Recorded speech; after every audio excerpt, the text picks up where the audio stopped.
Pemirsa masih bersama kami dalam Berita Kaltim hari ini. Kembali kami sampaikan 3 berita utama Kaltim hari ini. Longsor menimpa sebuah rumah di Tarakan, Kalimantan Utara.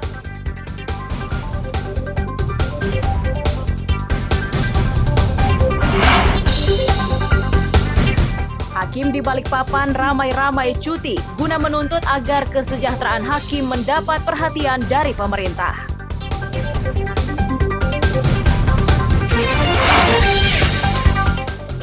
Angkot-angkot di Balikpapan ditertibkan oleh dinas terkait.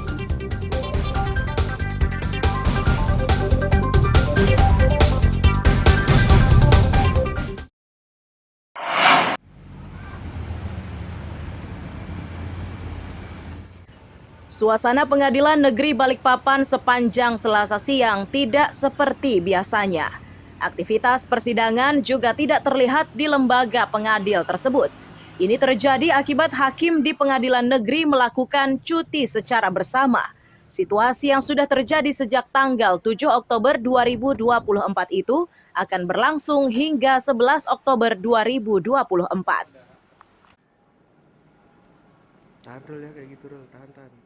Humas Pengadilan Negeri Balikpapan menyatakan cuti bersama ini merupakan bentuk solidaritas dari aksi yang dilakukan para hakim se-Indonesia. Tujuan dari aksi tersebut adalah meminta agar kesejahteraan para hakim mendapat perhatian dari pemerintah.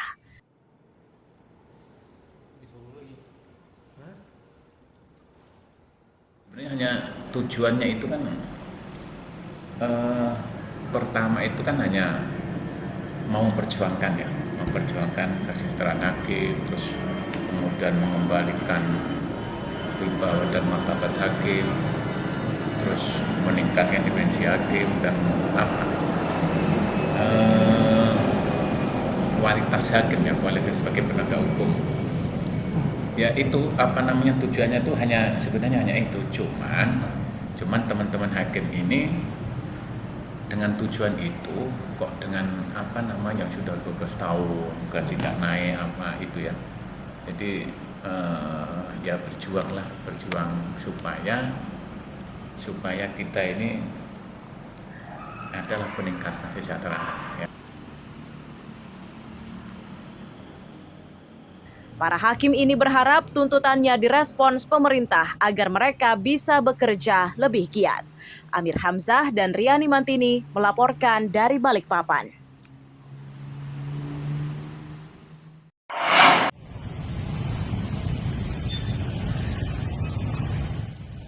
Puluhan karyawan perusahaan daerah air minum atau PDAM Tirta Alam Tarakan Selasa siang mendatangi Mako Polres Tarakan. Di tempat itu, para pekerja menggelar aksi dengan memasang sejumlah poster bernada protes. Tidak cuma itu saja, sebagian dari mereka juga membuat laporan resmi terkait ulah oknum warga yang menuding PDAM sebagai benalu.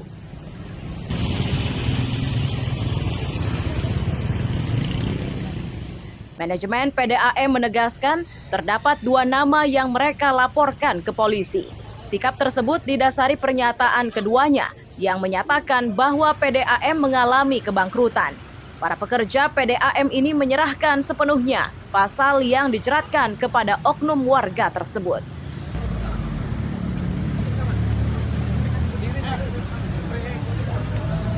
Tapi yang paling merugikan adalah di situ ada bahasa benalu itu yang kami tidak terimanya di situ sebagai benalu. Dan sampai hari ini PDAM tidak bangkrut. Bahkan kami ada subsidi ke pemerintah daerah. Ada berapa orang Pak yang dilaporkan?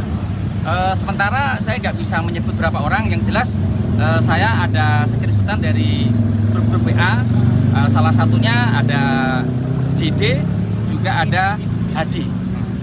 Itu tuduhannya apa? Pencemaran nama baik? Ya bisa hoak, bisa pencemaran nama baik. Nah, kan di situ ada, kita kan belum tahu ini untuk modusnya seperti apa. Nanti tinggal dari pihak kepolisian mau diartikan seperti apa. Usai menggelar aksi dan menyampaikan laporan resmi, para pekerja PDAM ini membubarkan diri dengan tertib. Mereka berharap perkara tersebut segera diusut tuntas oleh pihak kepolisian. Mustafa melaporkan dari Tarakan, Kalimantan Utara.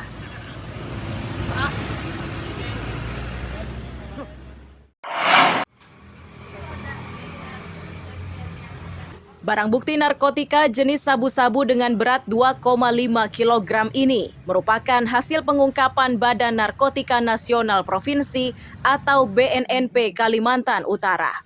Barang bukti tersebut akan dimusnahkan dengan cara dilarutkan ke dalam air. Kepala BNNP Kaltara menyatakan, sabu-sabu tersebut hasil sitaan dari beberapa kurir. Pengendalinya adalah seorang bandar asal Tawau, Malaysia. Dari hasil penangkapan ini, terungkap jika narkoba tersebut akan dibawa ke Kalimantan Timur dan Sulawesi.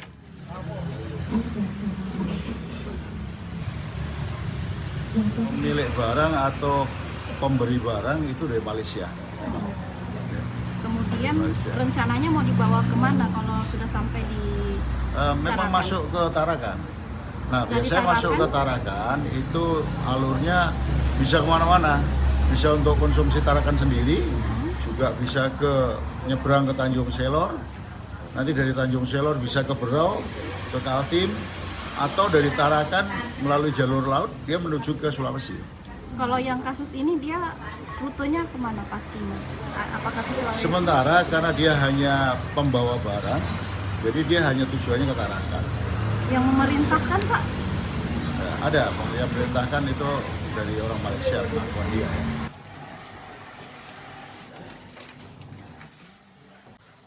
Usai dimusnahkan dengan cara dilarutkan ke dalam air, bubur narkoba tersebut dibuang ke kloset.